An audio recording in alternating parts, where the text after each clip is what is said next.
Assalamualaikum warahmatullahi wabarakatuh. Di sini saya perwakilan dari kelompok 5 akan mempresentasikan PowerPoint kami yang berjudul tentang kontribusi masyarakat dalam penegakan anti korupsi. Berikut nama kelompoknya. Ada Firda Zikria, Bunga Dayandrianti, Rina Kurnia Dewi, Puput Genti Rahmawati, Muhammad Lutfisyat Putra, Nazwa Ratna Nuramalina, Agnes Heka Putriyanti, Rafli Alayubi, Syifa Ramadhani Mukhtar, Teniari Alifatisa Diah. Langsung saja masuk ke pembahasan yang pertama. Apa itu korupsi? Korupsi berasal dari bahasa Latin yaitu corruptio corrompere yang artinya busuk, rusak, menggoyahkan, memutar balik, atau menyogok. Menurut Dr. Kartini Kartono, korupsi adalah tingkah laku individu yang menggunakan wewenang dan jabatan guna mencari keuntungan dan merugikan kepentingan umum. Sedangkan menurut saya sendiri, tindakan korupsi itu adalah tindakan di mana para penjabat publik menggelapkan uang untuk kepentingan pribadi sebagai pemuas kebutuhan dalam kehidupannya.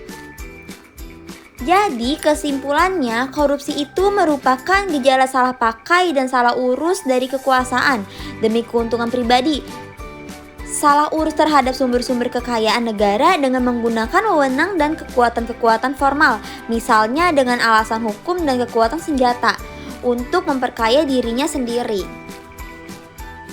Lalu, mengapa sih korupsi bisa terjadi? Nah, korupsi itu bisa terjadi karena adanya penyalahgunaan wewenang dan jabatan yang dimiliki oleh para pejabat dan juga para pegawai demi kepentingan pribadi dengan mengatasnamakan pribadi atau keluarga, sanak saudara, dan juga teman. Nah, kalau misalkan korupsi sudah terjadi, kita di sini harus menegakkan yang namanya anti korupsi. Nah, selanjutnya apa sih itu anti korupsi? Anti korupsi itu adalah tindakan untuk mengendalikan dan mengurangi korupsi berupa keseluruhan upaya untuk mendorong generasi mendatang untuk mengembangkan sikap menolak secara tegas terhadap setiap bentuk korupsi. Lalu selanjutnya di sini ada cara-cara untuk menanamkan anti korupsi di diri kita sejak dini. Yang pertama dengan cara penanaman kejujuran sejak dini. Maksudnya tuh kita diajarkan untuk tidak berbohong kepada siapapun, mulai dari lingkungan keluarga, tetangga sekitar, sekolah, sampai dengan pekerjaan. Nah, hal ini dilakukan untuk menghindari diri dari tindakan korupsi yang bisa merugikan diri sendiri dan juga orang lain. Lalu yang kedua, ada kedisiplinan dan taat pada hukum yang berlaku. Maksudnya apa sih? Maksudnya disiplin di sini tuh kan disiplin itu merupakan salah satu bentuk ketaatan terhadap sebuah aturan. Baik itu aturannya dibuat secara tertulis maupun tidak tertulis. Nah, bukan hanya itu. Disiplin juga memiliki arti bahwa kebiasaan dan juga tindakan yang konsisten mengenai segala bentuk peraturan yang ada ataupun berlaku.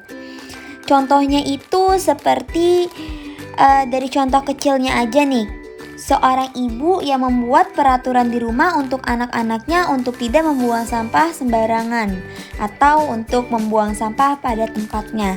Itu merupakan contoh kecilnya aja. Lalu lanjut ke yang ketiga, yaitu hidup sederhana dan selalu bersyukur. Nah, maksudnya itu kita hidup sederhana. Kalau kita ingin membeli sesuatu, kita beli yang kita butuhkan, jangan kita beli yang kita inginkan. Dan kalau misalkan kita membeli sesuatu, kita lihat dulu hal tersebut penting atau enggak. Kalau enggak penting, mendingan kita enggak usah beli. Dan juga lebih baik kita membeli sesuatu atau membeli barang yang memiliki fungsi dan juga manfaatnya. Begitu contohnya. Next, ada pemberantasan korupsi. Apa sih pemberantasan korupsi itu?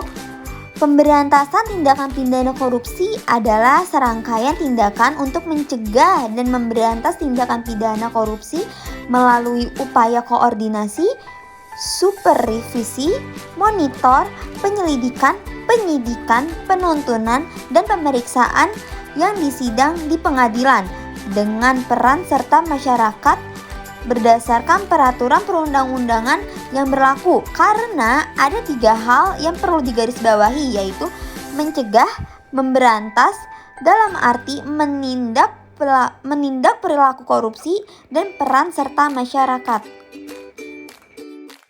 Lalu di sini ada peran masyarakat dalam pemberantasan korupsi di Indonesia.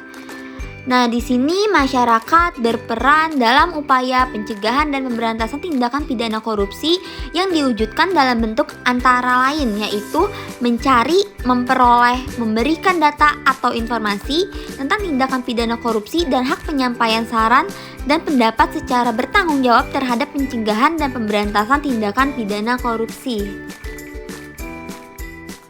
Baik, mungkin hanya itu presentasi yang dapat saya sampaikan. Mohon maaf bila ada salah-salah kata.